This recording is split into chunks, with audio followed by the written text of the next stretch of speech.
Hello everyone, today I will show you the new model of our plasma cutter. This size is 1.5 meter plus the 3 meters with a hypertherm 65.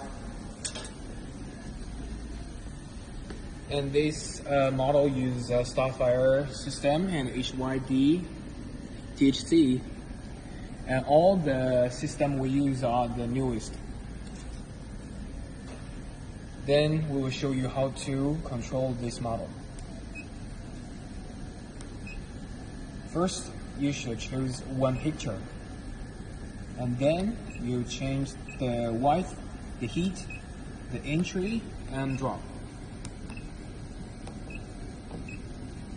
Namely, the size of the picture.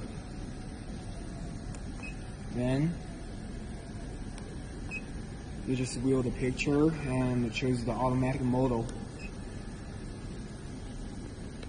And F4 to view the picture.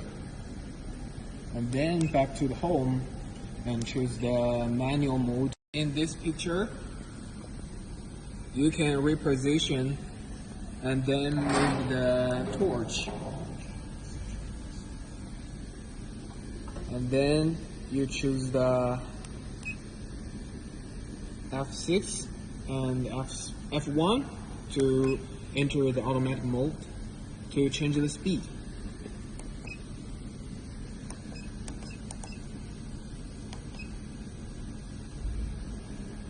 And now you can see what happens.